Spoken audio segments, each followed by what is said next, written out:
दोस्तों, शहीद भगत सिंह ने फांसी से एक दिन पहले लिखा था आखिरी खत। क्या लिखा था उस खत में, चलिए जानते हैं।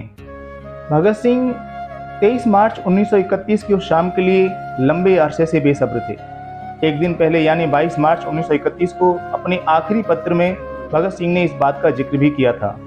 देश के लिए शहीद आजम भगत सिंह, राजगुरु और सुखदेव ने हंसते हंसते फांसी को गले लगा लिया था।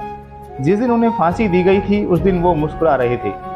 मौत से पहले इन देशभक्तों ने गले लगकर भगवान से इसी देश में पैदा होने की गुजारिश की थी ताकि इस मिट्टी की सेवा कर सकें। जिस दिन भगत सिंह और बाकी शहीदों को फांसी दी गई थी उस दिन लाहौर जेल में बंद सभी कैदियों की आंखें नम हो गई। यहाँ तक कि जेल के कर्मचारी और अधिकारी के हाथ भी कांप गए थे धरती के इस लाल के गले में फांसी का फंदा डालने में। जेल के नियम के मुताबिक फांसी से पहले तीनों देशभक्तों को नहलाया गया था।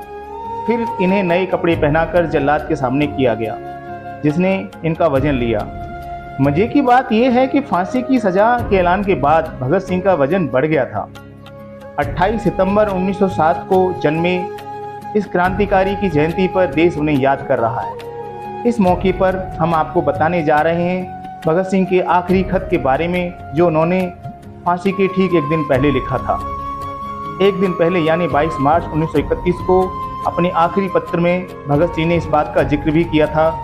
भगत सिंह ने खत में लिखा, साथियों, स्वाभाविक है जीने की इच्छा मुझ में भी होनी चाहिए। मैं इसे छिपाना नहीं चाहता हूँ, लेकिन मैं एक शर्त पर जिंदा रह सकता हूँ कि कैद होकर या पाबंद होकर ना रहूँ। मेरा नाम हिंदुस्तानी क्रांति का प्रतीक बन चुका है। क्रांतिकारी दलों के आदर्शों ने मुझे बहुत ऊंचा उठा दिया है, इतना ऊंचा कि जीवित रहने की स्थिति में मैं इससे ऊंचा नहीं हो सकता था। मेरे हंसते हंसते फांसी पर चढ़ने की सूरत में देश की माताएं अपने बच्चों के भगत सिंह बनने की उम्मीद करेंगी। इससे आज़ादी के लिए कुर्बानी देने वालों की तादाद इतनी बढ़ जाएगी कि क्रांति को रोकना नामुमकिन हो जाएगा। मुझे खुद पर बहुत गर्व है।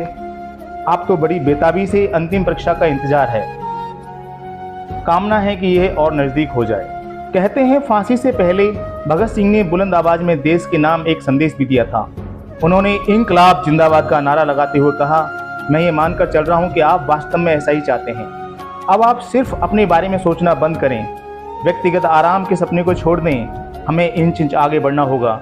इसके लिए साहस, दृढ़ता और मजबूत संकल्प चाहिए।